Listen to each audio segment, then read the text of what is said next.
అందరికీ నమస్కారం అండి. శ్రీమద్ భగవద్గీత ఆధ్యాత్మిక రహస్యాలు అనే శీర్షికలో శ్రీ త్రినాథ్ గారు ఈరోజు 26వ ప్రసంగం చేస్తున్నారు. శ్రీ త్రినాథ్ గారు. నమస్కారం అండి. శ్రీమద్ భగవద్గీత ఆధ్యాత్మిక రహస్యాలు. ఈ రహస్యాలు మనకి ఒక్క విషయాన్ని చాలా స్పష్టంగా చెప్తున్నాయండి. ఏమిటండి అది? శ్రీమద్ భగవద్గీత 574 శ్లోకాలు. శ్రీ భగవాన్ వాచ. వీటి సారము 6 ముక్కల్లో మనకి భగవంతుడు తెలియజేయడం జరిగింది. అది 2 మహామంత్రాలుగా మనం తీసుకోవచ్చు. ఒకటి మన్మనాభవ, నీ మనసు నా మీద లగ్నము చెయ్యి. రెండవది మామేకం శరణం ప్రజ, నేనొక్కడినే భగవంతుడిని. ఈ విశ్వాత్మలందరూ దేహదారులు ఎవరైతే ఉన్నారో వారందరికీ కూడా నేను తండ్రిని, నా ఒక్కరి శరణు మాత్రమే పొందాలి అని మాం ఏకం శరణం ప్రజ. 18వ అధ్యాయంలోని 66వ శ్లోకము, అదే విధముగా 9వ అధ్యాయంలోని 14 మరియు 18వ అధ్యాయంలోని 65 శ్లోకం మన్మనాభవ. దీని సారాంశం ఏమిటంటే, దీనిని మనం ఏం చెయ్యాలి అంటే, మన్మనాభవ అంటే ఏంటి? మనసు ద్వారా, బుద్ధి ద్వారా భగవంతుడితో సంబంధాన్ని జోడించాలి. అంటే ఏం చేయాలి? మనము మనసు గురించి జ్ఞానం ఉండాలి. మనకి మనసు గురించి సంపూర్ణమైనటువంటి పరిజ్ఞానం ఉండాలి. అది మనం తెలుసుకున్నాం సుమారు 23 ఎపిసోడ్స్లో. నేను ఎవరిని, నేను ఒక ఆత్మస్వరూపాన్ని అని తెలుసుకున్నాం. ఇప్పుడు మామేకం అన్నాడు కదా, నన్ను ఒక్కడినే, నా ఒక్కడి పైనని బలిహారం అవ్వాలి అంటున్నాడు కదా భగవంతుడు, అంటున్నాడు కదా. కాబట్టి ఆ ఒక్క భగవంతుడి యొక్క సంపూర్ణ పరిచయాన్ని మనము గత ఎపిసోడ్ నుండి మనం ప్రారంభించుకున్నాము. రాబోయే కొన్ని ఎపిసోడ్స్ వరకు ఈ యొక్క చర్చ కొనసాగుతుంది. ఈ యొక్క పార్ట్ 2 అంటున్నాం దీన్ని. పార్ట్ 1 అయిపోయింది. మనసు గురించి, ఆత్మ గురించి, బుద్ధి గురించి, సంస్కారాల గురించి తెలుసుకుందాం. ఇప్పుడు భగవంతుడి గురించి మనం తెలుసుకోబోతున్నాం. ఈ పార్ట్ 2 పూర్తయ్యేటప్పటికి మీకు అద్భుతమైనటువంటి స్పష్టత వస్తుంది. భగవంతుడు అంటే ఎవరు, ఆయన యొక్క నామ రూప దేశ కాల గుణ కర్తవ్య సంబంధ 7 కోణాలలో భగవంతుడిని మనం అర్థం చేసుకోగలుగుతాం. అయితే ముందుగా మనం ఏం తీసుకున్నామండి? సబ్జెక్ట్ ఏం తీసుకున్నాము? భగవంతుడిని ఏ విధముగా మనుషులు గుర్తించలేరు. భగవంతుడే చెప్తున్నాడు గీతలో, ఈ విధంగా చేసినట్లయితే నీవు నన్ను గుర్తించలేవు. అంటే ముఖ్యంగా మనం ఏం తెలుసుకున్నామంటే, మీకు చిత్రం మొదలు పెడతాను. చిత్రం మొదలు పెడితే మీకు అర్థమవుతుంది.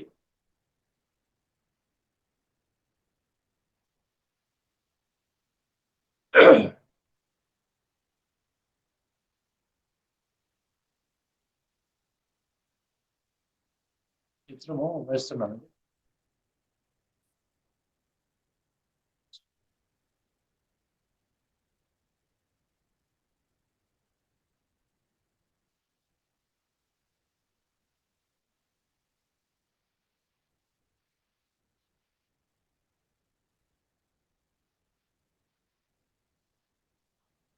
స్క్రీన్ షేరింగ్ అంటున్నారు కదా. ఓకే, ఇప్పుడు మీకు వచ్చేస్తుందండి. ఒక నిమిషం వచ్చేస్తుంది. చిత్రం ద్వారా చూపిస్తే మీకు కొంచెం స్పష్టత వస్తుందని ఒక భావం. రైట్, వచ్చిందండి. బాగానే ఉంది కదండి. అది బాగానే ఉంది. భగవంతుడు మనకి ఏం చెప్తున్నాడంటే, నేను ఒక్కడనే భగవంతుడిని అంటున్నాడండి. ఇప్పుడు ఆయన చెప్పిన మాట మనం దాన్ని అంగీకరించాలా వద్దా అనేది మనమే బుద్ధి నేత్రాన్ని తెరుచుకొని మనం ముందుకు వెళ్ళాలి. ఏ విధముగా భగవంతుని మీరు పొందలేరు అంటే, ఇన్ని రకాలుగా మనం ట్రై చేశామో మనకు భగవంతుడు దొరకలేదు. భగవంతుడు ఒక ఉనికిని మనం అనుభూతి చేయలేదు. కాబట్టి భగవంతుడు స్వయముగా వచ్చి తన పరిచయాన్ని తనిస్తున్నాడు. ఇప్పుడు మనం చూసినట్లయితే, ఈ దేహము ద్వారా మనం ఏదైతే చేస్తున్నామో ఆ దేహము ద్వారా మీరు చేసే ప్రక్రియని భక్తి అంటారు. దైహికంగా మీరు మూమెంట్ అవుతారనమాట. తీర్థయాత్రకు వెళ్ళాలంటే దేహాన్ని మూవ్ చేయాలి. మీరు అర్థమైంది? అన్నదానం, వస్త్రదానం చేయాలి, దేహాన్ని మూవ్ చేయాలి. అర్థమైందండి? బయటికి వెళ్ళి, షాపుకి వెళ్ళి అవన్నీ కొనుక్కొని రావాలి, అందరికి భోజనం వడ్డించాలి, తినిపించాలి. అది అన్నదానం. వస్త్రదానం, వస్త్రాలు దానం చేయాలి. అర్థమైందండి? ఏదైనా మీరు భక్తి కోణములో మీరు చేసే ప్రతి ప్రక్రియ 100% దేహము ఆధారముగా చేస్తున్నారు. భగవంతుడు మనకు ఒకే ఒక్క ప్రశ్న వేస్తున్నారు. మీరు నాతో నిరంతరము కనెక్ట్ కావాలి అంటున్నారు. ఒక 25 శ్లోకాల్లో భగవంతుడు సదా, సతతము, నిత్యము అని చెప్పడం జరిగింది. ఎక్కడ ఇలా చెప్పలేదు. మీరు ఒక 5 నిమిషాలు, 10 నిమిషాలు, గంట, అరగంట, ఒక రోజు, 30 రోజులు, 40 రోజులు ఏదో వ్రతం పెట్టుకొని చేసి తర్వాత మర్చిపోండి అని ఎక్కడ ఏ శాస్త్రంలో కూడా చెప్పబడలేదు. ఇప్పుడు దైహికంగా మనం భక్తి కోణంలో చేస్తున్నప్పుడు నిరంతరము మనము చేయడానికి సాధ్యమా? నిరంతరము చేసినట్లయితే మనం ఉద్యోగం, వ్యాపారం మానేసేయాలి. ఇంట వండుకోవడం, వంట గింట అన్ని మానేసేయాలి. అలా కూర్చుంటూ భక్తి చేసుకుంటూ కూర్చోవాలి. ఇది ఏమైనా సాధ్యమా? ఇది సాధ్యము కాదు. ఎందుకంటే కొంచెం లాజిక్ ని మనం అందులో మనం అర్థం చేసుకోగలిగితే, లాజిక్ ద్వారా, తర్కము ద్వారా అర్థం చేసుకోగలిగితే, ఇది నిరంతరము నా స్మృతిలో ఉండండి అంటే ఇది దేహము ద్వారా కాదు. దేహము ద్వారా మన కర్మలు చేసుకోవాలి అని ఇది మనసు ద్వారా భగవంతుణ్ణి స్మృతి చెయ్యాలి. మన్మన భవ మయ్యర్పిత మనోబుద్ధి యోమద్భక్త సమీ ప్రియ. భక్తి యోగంలో కూడా చాలా స్పష్టంగా భగవంతుడు స్పష్టం చేయడం జరిగింది. ఓకే, ఇప్పుడు ఏ విధంగా మనం పొందకూడదు అనే దాంట్లో మనం ఆ ప్రక్రియలో మనం ఏం చేస్తున్నామండి? ప్రపంచంలో ఎనమండుగురు ఉన్నారు, 8 వర్గాల వాళ్ళు ఉన్నారు. అందులో 4 వర్గాల వాళ్ళ గురించి మనం చర్చించుకున్నాము. వాళ్ళు చెడ్డవాళ్ళు, చెడు పనులు చేసేవాళ్ళు, అటువంటి వాళ్ళు నన్ను పొందలేరు అని చెప్పాడు. అదేవిధంగా మంచి వాళ్ళు కూడా 4 వర్గాల వాళ్ళు ఉన్నారు. వాళ్ళు నన్ను స్మృతి నన్ను లైక్ చేస్తారు, నా భజన చేస్తారు, నా కీర్తన చేస్తారు, నా పూజా పునస్కారం చేస్తారు. కానీ అటువంటి వాళ్ళలో ఒక జ్ఞాని మాత్రమే నాకు చాలా ప్రియము అంటున్నాడు. దానికి ఇంకొక శ్లోకం మీకు నా కాలాతీతమైనందువల్ల చెప్పలేదు. 7వ అధ్యాయంలోని 15, 16, 17 అని చెప్పాను కదా. 7వ అధ్యాయంలోని 16, 15 నుంచి 4 శ్లోకాలు మీరు తీసుకున్నట్లయితే, మీరు రాసుకుంటున్నారు కదా. 7వ అధ్యాయంలోని 15, 16, 17, 18 శ్లోకం ఒకటి చెప్పి తదుపరి మళ్ళీ ఇంకే విధంగా భగవంతుని ప్రాప్తి చేసుకోవచ్చునో మనం ముందుకెళ్దాం. ఉదారాః సర్వ ఏవైతే జ్ఞానీ త్వాత్మైవ మే మతం ఆస్థితః సహి యుక్తాత్మా మామేవానుత్తమాం గతి విధి శ్లోకం. ఉదారాః సర్వ అంటే 4 వర్గాలు మంచి వాళ్ళు అంతా ఉదారులే, అంతా చక్కగా భగవంతుడి పట్ల విశ్వాసం ఉన్నటువంటి వాళ్లే. కానీ అంటున్నాడు, ఇక్కడ ఏమంటున్నాడు చూడండి, జ్ఞాని అనేవాడు నా స్వరూపమే. జ్ఞాని త్వాత్మైవ మే మతం అన్నాడు. నా అభిప్రాయం ప్రకారం, మతం అంటే గుర్తుపెట్టుకోండి, ఎక్కడైతే మతము అని పదం వస్తుందో అది శ్రీమతము. శ్రీమద్ భగవద్గీతలో మొట్టమొదటి పదం శ్రీమతము. జ్ఞాని త్వాత్వైవ మే మతం ఆస్థితః సహి యుక్తాత్మ అన్నాడు. అక్కడ యుక్తి అంటే ఏంటి? మనసు బుద్ధి ద్వారా నాతో కనెక్ట్ అవుతాడు. మనసు బుద్ధి ద్వారా నాతో కనెక్ట్ అవ్వడం అంటే ఏంటి? నిరంతరము నాతో కనెక్ట్ అయి ఉంటాడు. మనసు బుద్ధి ద్వారా కనెక్ట్ అవ్వడం ఏంటి? మీ పిల్లలతో మీరు కనెక్ట్ అవ్వట్లేదా? మీ భార్య బిడ్డలతో కనెక్ట్ అవ్వట్లేదా? మీ బంధువర్గాలతో కనెక్ట్ అవ్వటం లేదా? ఏ విధంగా ఇది అరగంట, 5 నిమిషాలు, 3 నిమిషాలు కాదు కదా. నిరంతరము మీరు ఆ విధంగా సంబంధాన్ని జోడించి ఉన్నారు కదా. ఆ విధంగా నిత్యము కనెక్ట్ అయి ఉంటాడు కాబట్టి జ్ఞాని అంటే నాకు చాలా ప్రియము అన్నాడు. ఒకసారి ఇక్కడ భగవద్గీతలో ఏమిచ్చాడో అది కూడా మీకు చదివినిపిస్తే తదుపరి విషయానికి మనం వెళదాం. ఇది భగవద్గీతలో 7వ అధ్యాయంలోని 15వ శ్లోకం. చతుర్విధ భక్తులందరూ చాలా శ్రద్ధగా వినండి. శ్రద్ధావాన్ లభతే జ్ఞానం. ఈ చతుర్విధ భక్తులందరూ ఉదారులే. ఉదారులు ఏంటి అనగా భగవంతుని యందు విశ్వాసము నుంచి ఎల్లప్పుడూ అతనినే ప్రేమించుచూ ఉండువారు. ఈ గీతా ప్రెస్ వాళ్ళ పుస్తకం. ఈ బ్రహ్మకుమారి సంబంధం లేదు. ఏ పుస్తకం తీసుకున్నా, మీరు ఇస్కాన్ తీసుకోండి, ఏది తీసుకున్నా ఇదే ఉంటుంది, వేరే ఉండదు. ఏం చెప్పాడండి ఇక్కడ? ఈ చతుర్విధ భక్తులందరూ ఉదారులే అనగా భగవంతుని యందు విశ్వాసము నుంచి ఎల్లప్పుడూ అతనిని సేవించుచూ ఉండువారు.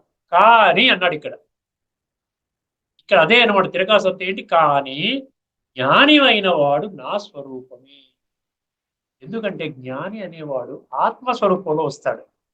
భగవంతుడి యొక్క స్వరూపం కూడా ఆత్మస్వరూపమే. భగవంతుడి స్వరూపము ఆత్మస్వరూపమే. మనందరి యొక్క సత్యమైన వాస్తవిక స్వరూపము ఆత్మస్వరూపమే. అందుకని ఏమన్నాడు ఇక్కడ? జ్ఞాని అయిన వాడు నా స్వరూపమే అన్నాడు. ఇంకేమన్నాడో చూద్దాం. ఇది నా అభిప్రాయం, నా మతం అన్నాడు చూసారు అక్కడ. ఇది నా అభిప్రాయం. ఏలననా అంటే ప్రతిదీ చూడ ఎంత ఎక్స్ప్లెయిన్ చేస్తున్నాడు చూసారా. తండ్రి బిడ్డకి ఏ విధంగా, ఒక ఫిజిక్స్ లెక్చరర్ ఉన్నాడు అనుకోండి, ఫిజిక్స్ లో ప్రొఫెసర్ ఉన్నారనుకోండి, వాళ్ళ పిల్లలు కూడా వాళ్ళ పిల్లలకి ఫిజిక్స్ పాఠం చెప్పాలంటే ఎలా చెప్తాడండి?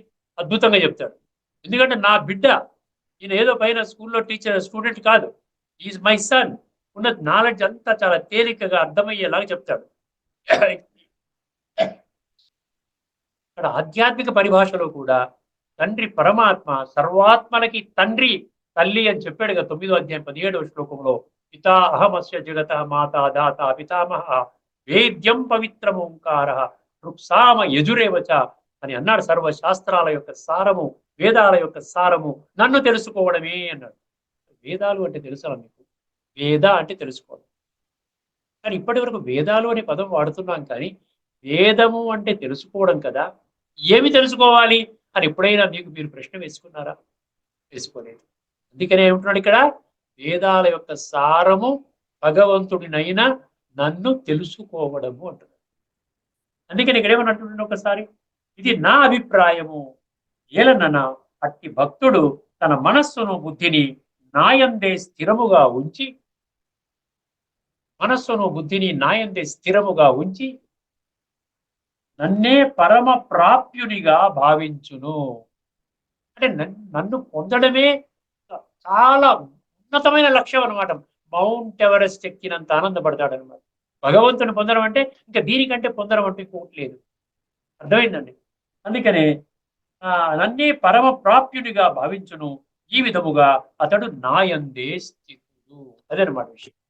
అర్థమైంది కదా. ఇప్పుడు ఏంటంటే 7వ అధ్యాయం 3వ శ్లోకంలో దానికి ఏం చెప్పాడు? కొద్ది మంది మాత్రమే, మినిస్క్యూల్ గ్రూప్, ఏ మైనారిటీ కమ్యూనిటీ, వాళ్ళు మాత్రమే నేత్రాన్ని తెరుచుకొని అంధవిశ్వాసాన్ని, మూఢ విశ్వాసాన్ని విడిచిపెట్టి పరమాత్మ యొక్క శ్రీమతమును, భగవద్గీత యొక్క 574 శ్లోకాల సారాంశాన్ని అర్థం చేసుకోవడానికి వాళ్ళు ముందుకు వస్తారు.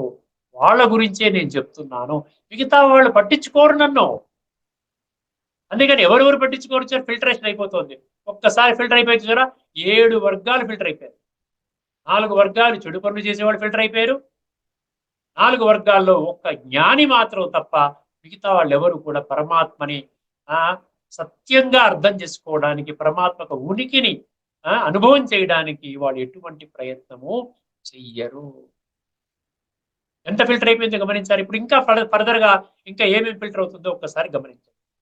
ఇప్పుడు మీ దగ్గరికి మనం మామూలుగా ఇంకేం చేస్తుంటాం చెప్పండి. ఇప్పుడు ఇప్పటిదాకా మనకి ఇందులో ఒక ఘాటైన లెసన్ మనకి ఏమొచ్చిందండి ఈ శ్లోకం ద్వారా? చెడు పనులు చేసినట్లయితే పరమాత్మ యొక్క సత్యమైన వారసత్వాన్ని మనం పొందలేము. ఇది తిరుగులేని, తిరస్కరించలేని సత్యము. దిస్ ఈజ్ ఇర్రెఫ్యూటబుల్ ట్రూత్ అన్నమాట. దీనికి ఎవరు మన ముద్ర వేయక్కర్లేదు. ఏమంటే పలానా స్వామీజీ గారు ఇది కరెక్ట్ అని అనక్కర్లే. ఎందుకంటే స్వామీజీకి కూడా ఆ పరమాత్మనే తండ్రి. స్వామీజీ కూడా ఆత్మపరంగా పరమాత్మక సంతానమే. తండ్రి చెప్పిన మాటని బిడ్డ ఎక్కడన్నా కాదనగలుగుతాడా? అర్థమైందంటే భలే గొప్ప పండితుడు కావచ్చునండి, సంస్కృత పండితుడు కావచ్చు, లేకపోతే ధార్మిక రంగంలో అద్భుతమైన వ్యక్తి కావచ్చు, ఎవరు కూడా దీన్ని కాదనలేరు. అందుకని ఇక్కడ ఏం చెప్తున్నాడు? చెడు పనులు మానేయండి, చరిత్ర నిర్మాణము చేసుకోండి, నైతిక విలువలతో కూడిన జీవితాన్ని జీవించండి. నైతిక, ఇంకా ఏమంటారు, మానవీయ విలువలు. మానవీయ విలువలు అంటే ఏంటి? మానవీయ విలువలు అంటే సాటి మనిషిని, మీరు ఎలాగైతే మిమ్మల్ని మీరు గుర్తింపు కోరుకుంటారో, మిమ్మల్ని అందరినీ గౌరవించాలని కోరుకుంటారో అదే గౌరవాన్ని సాటి మనిషికి ఇవ్వండి. నైతిక అంటే ఏంటి? చెడు పనులు చేయకండి, విషయ వికారాల జోలికి వెళ్ళకండి. ఇది కలియుగం యొక్క అంతిమ సమయము. ఇప్పుడు లేకున్నా మరెప్పుడు లేదు.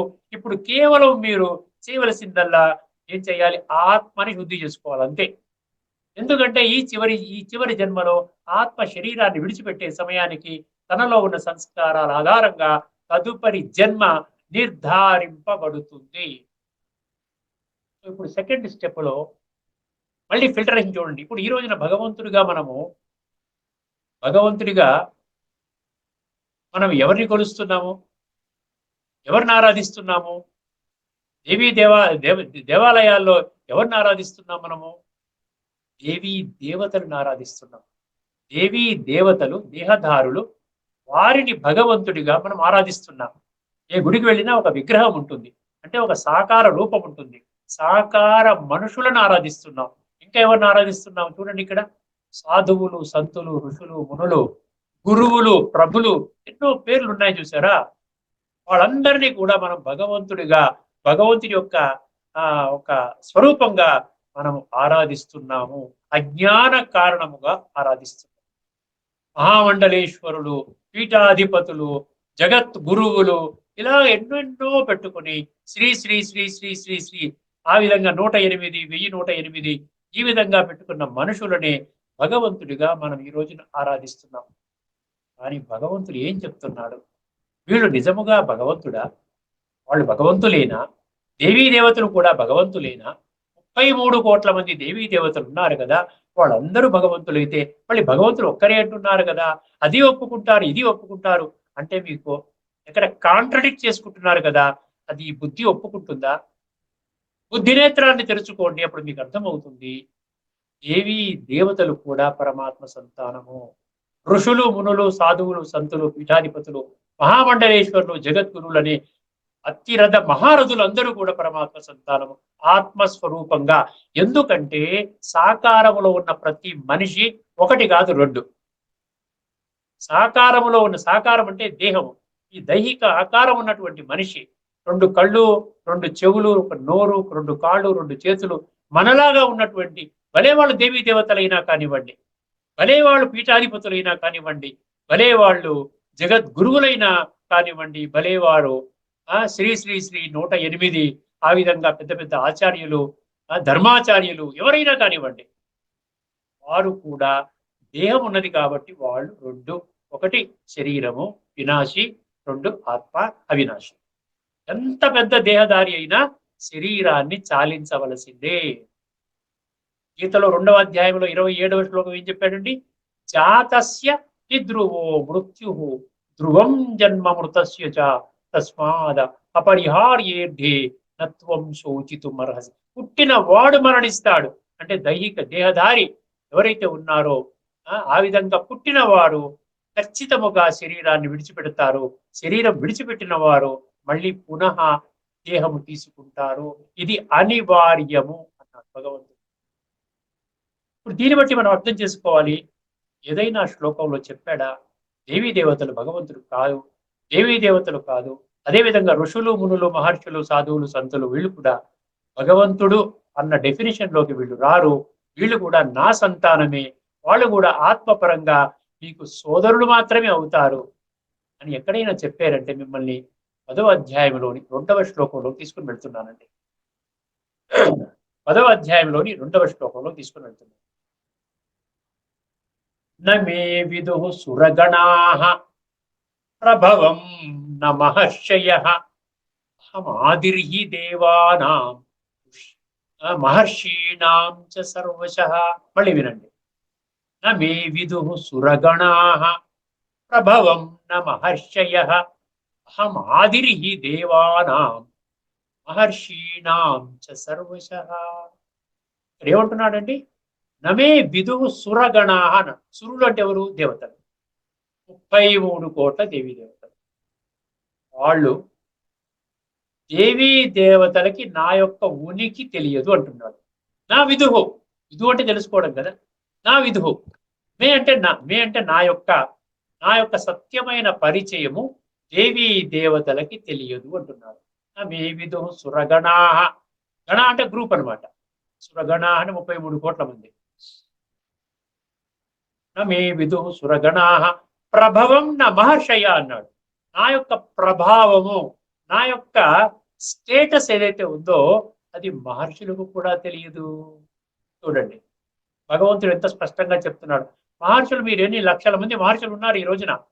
ఆశయ వస్త్రాలు ధరించి రకరకాల ఆహార్యాలతో ప్రపంచాన్ని శాసిస్తున్నటువంటి మహర్షులు ఉన్నారు. ముఖ్యంగా భారతదేశంలో మీరు వెళ్ళండి, అయోధ్య వెళ్ళండి, లేదా కాశీకి వెళ్ళండి, ఇంకెక్కడికైనా వెళ్ళండి, వారణాసి వెళ్ళండి, ఆ విధంగా జగన్నాథ్కి వెళ్ళండి. ఎక్కడికి వెళ్ళినా మేము సాధు సంతుల సమ్మేళనం కూడా మేము కండక్ట్ చేస్తూ ఉంటాము. అక్కడికి చాలా మంది వస్తూ ఉంటారు. బ్రహ్మకుమారి హెడ్ క్వార్టర్స్ వస్తూ ఉంటారు. వాళ్ళు కూడా చాలా అద్భుతమైనటువంటి అనుభూతులు చేసి వాళ్ళ అనుభూతులు కూడా షేర్ చేసుకుంటూ ఉంటారు. అదే అటువంటి అఖిల భారతీయ సాధు సంతుల సమ్మేళనము మళ్ళీ మే 30, 31, 1, 2 ఈ 4 రోజులు మౌంట్ ఆబులో జరగబోతుంది. ఎవరైనా ఇంట్రెస్ట్ ఉంటే, ఎవరైనా మీకు తెలిసిన వాళ్ళలో సాధువులు సంతులు ఉన్నట్లయితే వాళ్ళని కూడా మీరు ఇన్వైట్ చేయొచ్చు. నా దగ్గర ఇన్విటేషన్ కార్డు ఉంది, నేను పంపిస్తాను. ఇక్కడ భగవంతుడు ఏం చెప్తున్నాడంటే, దేహదారులకి నా యొక్క ఉనికి లేదు అంటున్నాడు. మీకు ఒక చిత్రం చూపిస్తాను. ఇంతకు చిత్రమే ఒకసారి మళ్ళీ చూడండి. ఇక్కడ ఏమంటున్నాడు ఈ శ్లోకంలో, నమే విదు సురగణా ప్రభవం న మహర్షాలు. సురగణ అంటే ఎక్కడుంటారు? సత్య త్రేతాయుగాలలో ఉండేటువంటి వాళ్ళు కూడా మనుషులేనండి. కానీ వాళ్ళని దేవీ దేవతలు ఎందుకంటారు అంటే, వాళ్ళలో విషయ వికారాలు ఉండవు. అర్థమైందండి? వాళ్ళ విషయ వికారాలు అంటే వాళ్ళకి ఏమిటో తెలియదు. వాళ్ళ ఆత్మిక దృష్టిలో ఉంటారు, ఆత్మానుభవ స్థితిలో ఉంటారు. అందుకనే అక్కడ సత్యయుగములో ఒక 3 కోట్ల మంది, త్రేతాయుగంలో ఒక 30 కోట్ల మంది, ఈ 33 కోట్ల మందిని దేవీ దేవతలు అని అంటారు. వాళ్ళు ఉండేటువంటి యుగం ఏంటండి? సత్యయుగము, త్రేతాయుగం. దాన్నే బ్రహ్మ పగలు అన్నాడు గీతలో 8వ అధ్యాయంలో. రాబోయే ఎపిసోడ్స్ లో మనం చర్చించుకుంటాం. దాన్నే హెవెన్ అంటారు, స్వర్గము అంటారు, వైకుంఠము అంటారు, పారడైజ్ అంటారు. మీరు ఏదైనా పేరు పెట్టుకోండి. ఒక్కొక్క ధర్మానికి ఒక్కొక్క స్వర్గం లేదండి. మొత్తం ఈ భూమండలంలో ఉన్న ప్రజలందరికీ ఒకే ఒక్క స్వర్గము, ఒకే ఒక్క కృతయుగము లేక సత్యయుగము. అందుకని సత్య అనే పేరు వచ్చింది చూసారా? మన సత్యమైన మార్గంలో నడిస్తేనే, సాత్విక లక్షణాలు తెచ్చుకుంటేనే అక్కడికి మనం వెళతాం. భగవద్గీత మన శాస్త్రాల్లో కూడా ఏం చెప్తారు దేవీ దేవతల గురించి అంటే, సర్వగుణ సంపన్నులు అంటారు. సర్వగుణాలలో సంపన్నత అంట. షోడశ కళా సంపూర్ణులు అంటారు. 16 కళలు. షోడశ కళ అంటే కంప్లీట్ అన్నమాట. కళలు ఎన్నైతే ఉంటాయో అన్ని కళలలో పర్ఫెక్షన్. షోడశ కళా సంపూర్ణులు, మర్యాద పురుషోత్తములు, సంపూర్ణ నిర్వికారులు. చూసారు అక్కడ అండర్లైన్ చేసుకో. అసలు వికారాలంటే వాళ్ళకి నాలెడ్జే లేదు. కామ, క్రోధ, లోభ, మోహ, అహంకారం అటువంటి ఈ పంచవికారాల యొక్క నాలెడ్జ్ అక్కడ లేదు. వాళ్ళు దేహ భ్రాంతిలో ఉండరు, ఆత్మ భ్రాంతిలో ఉంటారు. ఆత్మిక ఉనికిలో, ఆత్మిక స్థితిలో, ఆత్మిక అనుభూతిలో వాళ్ళక్కడ నేను ఆత్మని, శరీరము నాది, శరీరము కేవలము మన విద్యుక్త ధర్మాన్ని ఆచరించడం కొరకే ఆ విధంగా భగవంతుడు ఇచ్చాడు అన్నటువంటి అనుభూతిలో, ఆత్మానుభూతిలోనే సత్యత్రేతాయుగాల్లో మనుషులు ఉంటారు. ఆఖరిది ఏంటంటే సంపూర్ణ అహింసకులు. హింస అనేది వాళ్ళకి తెలియదు. హింస అంటే ఫిజికల్ గా ఏదో ఒక బాణము లేకపోతే గద తీసుకొని ఆ విధంగా చంపడం కాదండి. హింస అంటే మన మనసులో ఎటువంటి నెగటివ్ ఆలోచన కూడా, సంకల్పం కూడా ఇతరుల పట్ల అసూయ, ద్వేషము, శత్రుత్వ భావము, నేను చాలా గొప్పవాడిని, వీడు చాలా తక్కువ వాళ్ళు, కులము, మతము, జాతి, రంగు, రూపు, వర్ణం, వర్గము, ఉన్నవాడు, లేనివాడు, నల్లవాడు, తెల్లవాడు, స్త్రీ, పురుష, వయస్సు సంబంధం, ఏమి సంబంధం, ఇవన్నీ కూడా శరీరానికి ఉండే డివిజన్స్. ఆత్మకి ఏ డివిజన్స్ లేవు. సత్య త్రేతాయుగాల్లో ఉండేటువంటి మనుషులు వాళ్ళు ఆత్మిక స్థితిలోనే 100% ఆత్మానుభవంలోనే వాళ్ళ యొక్క జీవితం గడుపుతారు. దాని యొక్క చర్చని మరొక మారు మళ్ళీ తెలుసుకుందాం రాబోయే ఎపిసోడ్స్ లో. ఇంతవరకు ఇప్పుడు తెలుసుకోవాల్సింది ఏంటంటే, భగవంతుడు ఏం చెప్తున్నాడు? సత్య త్రేతాయుగాల్లో ఉన్నటువంటి 33 కోట్ల ఆత్మలకి నా యొక్క పరిచయము లేదు అంటున్నాడు. అదే విధముగా మహర్షయ అన్నాడు. ఏమన్నాడు? నమే విధో సురగణ ప్రభవం న మహర్షయ అన్నాడు. చూసారా? నా యొక్క ప్రభావం మహర్షులు ఎక్కడి నుంచి వస్తారు? మహర్షులు సత్య త్రేతాయుగాల్లో ఉండరు. అర్థమైంది? అక్కడ ఎటువంటి పూజలు, పునస్కారాలు, యజ్ఞాలు, యాగాలు, జపాలు, తపాలు, ప్రవచనాలు, గుడులు, గోపురాలు, మందిరాలు, పోలీస్ స్టేషన్లు, హాస్పిటల్ ఏ ఉండవండి. అక్కడ అందరూ పర్ఫెక్ట్ గా ఉంటారు. దాని గురించి మళ్ళీ ఇంకో ఎపిసోడ్ నేను చెప్తాను భగవద్గీతలో ఇచ్చినటువంటి శ్లోకాల ఆధారంగా. తర్వాత ద్వాపర కలియుగాల్లో మహర్షులు వస్తారు. ద్వాపర యుగం నుండి భక్తి ప్రారంభమవుతుంది. ఎందుకంటే అక్కడ ఆత్మిక స్థితిలో ఉన్నటువంటి ఎన్నో జన్మలు, అనేక జన్మలు ఆత్మిక స్థితిలో ఉన్నటువంటి దేవీ దేవతలే వాళ్ళే దేహ భ్రాంతిలోకి వస్తారు. అర్థమైందండి? అక్కడ ఎప్పుడైతే దేహ భ్రాంతిలోకి వస్తారో విషయ వికారాలు కాస్త ఆ ప్రభావంలోకి వాళ్ళు వస్తారు. వచ్చినప్పుడు కాస్త కష్టాలు నష్టాలు ప్రారంభమవుతాయి. అందుకనే భక్తి ఎప్పుడు చేస్తాం చెప్పండి? మనకి భయం కలిగితే భక్తి చేస్తాం. ఏదన్నా భయం వచ్చిందనుకోండి భక్తి చేస్తాం. భయం లేని వాడికి భక్తి ఎందుకు ఉంటుందండి? అందుకనే భయభక్తులు అంటారు. సో ఈ ద్వాపర యుగం నుండి మీకు భక్తి స్టార్ట్ అవుతుంది. భక్తి స్టార్ట్ అయినప్పటి నుండి మీకు ఇక్కడ మహర్షులు, ఋషులు, మునులు వస్తారు. అర్థమైందండి? స్టార్టింగ్ లో ఉన్నటువంటి ఋషులు, మునులు, మహర్షులు వాళ్ళు కూడా సాత్విక లక్షణాలతో ఉండేవారు. భగవంతుడు ఎవరు అంటే మేము కూడా వెతుకుతున్నామండి, మా కూడా రండి అనేవాళ్ళు. కానీ మేమే భగవంతులమని ఎక్కడ అన్నారండి వాళ్ళు. నేతి నేతి అంటారు శాస్త్రాల్లో. 2 పదాలు చెప్తారు. నేతి నేతి అంటే మాకు తెలియదండి అంటారు వాళ్ళు. అర్థమైందండి? అంటే సత్యమైనటువంటి ఋషులు, మునులు అన్నమాట. తర్వాత ద్వాపర యుగం నుండి మళ్ళీ కలియుగంలోకి ఎంటర్ అవుతాం. ద్వాపర యుగంలో ఉన్న కళలు కూడా కలియుగంలో మాయమైపోతాయి. కళాహీనమైనటువంటి ఆ యుగంలో ప్రవేశిస్తాము. ఈ ద్వాపర కలియుగంలో ఉన్నటువంటి, ఇప్పుడు కలియుగం చివరిలో మనం అందరికీ తెలుసును ఋషులు, మునుల యొక్క ప్రాబల్యం ఏ విధంగా నడుస్తూ ఉందో. కొంతమంది మీద కేసులు కూడా పెట్టడం జరిగింది. ఎంతో మంది సత్యమైనటువంటి ఈ విధంగా ఋషులు, మునులు కాదు, సిబిఐ రైడ్ చేసింది. కొంతమంది ఇప్పటికి కూడా జైల్లో ఉన్నటువంటి సంఘటన మనకు తెలుసును. బాబాలు అని పేరు మీద దొంగ బాబాలు అనేటువంటిది అది కూడా ముద్రపడుతూ ఉందన్నమాట. అది కూడా ఒక ధనార్జన చేసుకోవడానికి ఒక విధానంగా నడుస్తున్న ప్రక్రియ కూడా మనందరం కూడా చూస్తున్నాం. అయితే భగవంతుడు ఇక్కడ సత్యత్రేతాయుగాల్లో ఉన్న దేవతలు కూడా నా ఉనికి కనిపెట్టలేరు, నాకు తెలియదు నా గురించి. అదేవిధంగా ద్వాపర కలియుగాలలో ఉన్నటువంటి మహర్షులకు కూడా నా యొక్క ఉనికి తెలియదు అంటుంది. గమనించండి ఒక్కసారి. ఎందుకంటే భగవంతుడు వచ్చేటువంటి సమయము గురించి చెప్తున్నాడు ఇక్కడ. భగవంతుడు ఈ సృష్టి మీద అవతరించే సమయము సత్యత్రేతాయుగాల్లో ఆయన అవతరణ అవసరం లేదు. ద్వాపర కలియుగాల్లో ఆయన అవతరణ అవసరం లేదు. ఆయన ఎక్కడ ఇంటర్ఫియర్ అవుతాడు అంటే కలియుగం యొక్క అంతిమ సమయములో, కృతయుగం యొక్క ఆరంభ సమయములో, దానినే ఒక చిన్న యుగము, దానినే పరమాత్మ ఆత్మల కలయిక సమయము, సంగమించే సమయము, ఆ విధంగా సంగమ సమయము, సంగమ యుగము అని అదొక చిన్న యుగముగా భగవంతుడు ప్రకటించడం జరిగింది. అక్కడ ఏమవుతుందంటే అక్కడ పరమాత్మ ఈ సృష్టి మీద అవతరించి సమస్త మానవ జాతికి ఆధ్యాత్మిక జ్ఞానాన్ని ప్రసాదించి తర్వాత 3వ నేత్రాన్ని తెరిపించి పరమాత్మతో ఏ విధముగా యోగం చేసుకోవాలో ఆ విధంగా వాళ్ళందరికీ ఈ యొక్క శ్రీమద్ భగవద్గీత ఆధ్యాత్మిక దృష్టికోణములో, తత్వజ్ఞాన కోణములో వాళ్ళందరికీ బోధించి బోధించి మళ్ళీ వాళ్ళని దైవీ సంస్కారాలతో కూడిన మనుషులుగా తయారు చేస్తారు. ఇదన్నమాట. అందుకనే ఇప్పుడు చూడండి, సత్యత్రేతాయుగాల్లో భగవంతుడు రాడు కాబట్టి భగవంతుడి పరిచయం లేదు. ద్వాపర కలియుగాల్లో భగవంతుడు రాడు. అందుకని ద్వాపర కలియుగాల్లో ఉన్నటువంటి మనుషులు ఎవరైతే మహర్షులుగా ఉన్నారో, విశిష్టమైనటువంటి వాళ్ళు ఉన్నారు, అలాగా అటువంటి మనుషులకు కూడా భగవంతుడి యొక్క పరిచయము లేదు అంటున్నాను. ఒక అద్భుతమైన చిత్రం మీకు చూపిస్తున్నాను. ఇప్పుడు ఈ చిత్రం చూడండి, మీకు ఒక చిత్రం చూపిస్తున్నాను. ఇదనమాట. పరమాత్మను దేవతలు, మహర్షులు కూడా తెలుసుకోలేరు అన్నారు. పరమాత్మ ఆత్మస్వరూపుడు గుర్తుపెట్టుకోండి. ఏ విధంగా అయితే ఆత్మ ఒక జ్యోతి స్వరూపం, బిందు స్వరూపము, పరమాత్మ కూడా నిరాకార బిందు స్వరూపము. అందుకనే శాస్త్రాలలో భగవంతుడిని పరం ఆత్మ అన్నారు. పరం ఆత్మ అని ఎందుకన్నారు అది కూడా మనం రాబోయే విషయంలో మనం చర్చించుకుంటామండి. ఇక్కడ మనం ఏం తెలుసుకున్నామో సరే, ఋషులు, మునులు, దేవీ దేవతలు కూడా ఆ పరమాత్మ యొక్క శక్తి ద్వారానే ఆ దివ్య గుణాలను, దివ్య శక్తులను వాళ్ళు ఆ విధంగా సంపాదించి వాళ్ళు ఆ యొక్క జీవనాన్ని శ్రేష్టంగా తయారు చేసుకున్నారన్నమాట.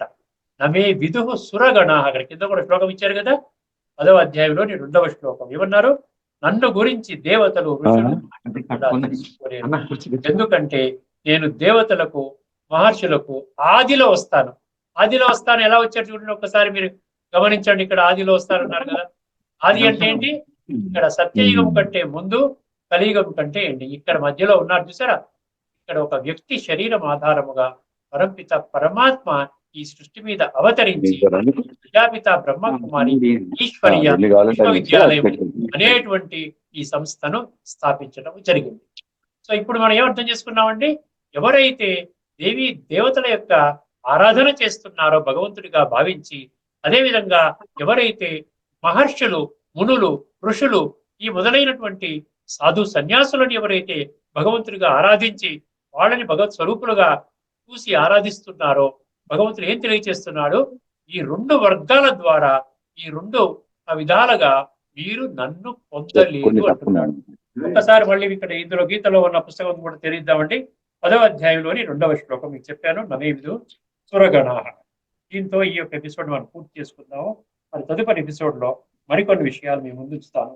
భగవంతుని ఏ విధంగా తెలుసుకోలేము.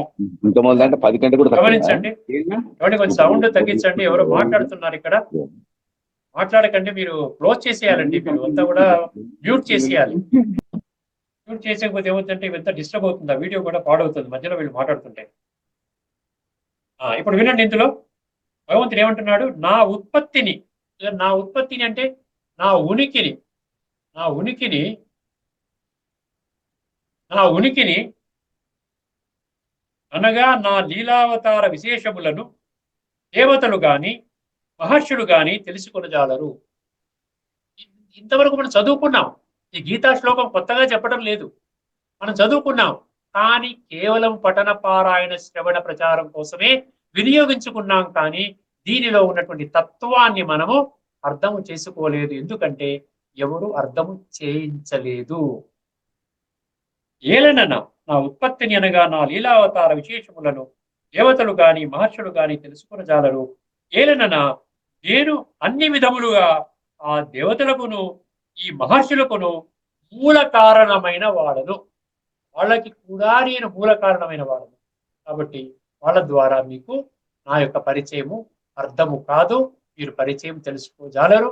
నేనే స్వయంగా వచ్చి ఈ విషయాలన్నీ చెప్తున్నాను, నా యొక్క పరిచయాన్ని నేనే ఇస్తున్నాను. ఇక్కడితో మనము ఈ యొక్క ఎపిసోడ్ని మనం పూర్తి చేసుకుందామండి. తర్వాత ఎపిసోడ్లో భగవంతుని ఏ విధంగా గుర్తించలేరు అన్నది విషయం ఉంటుంది కదా. భగవంతుణ్ణి ఏ విధంగా మనం గుర్తించలేము అనే దాంట్లో మరికొన్ని ప్రక్రియలని మేము ముందుంచుతానండి. శ్రీమద్ భగవద్గీతలో ఉన్నటువంటి శ్లోకాల ఆధారంగా, అందులో వెల్లడించినటువంటి లోతైన తత్వము ఆధారముగా మేము ముందుంచుతాను. అంతవరకు సెలవు. లోకా సంస్థ సుఖినో భవంతు. ఓం శాంతి. శ్రీమద్ భగవద్గీత ఆధ్యాత్మిక రహస్యాలు శీర్షికలో దైవ తత్వాన్ని విశ్లేషించిన శ్రీ త్రినాథ్ గారికి ధన్యవాదాలు.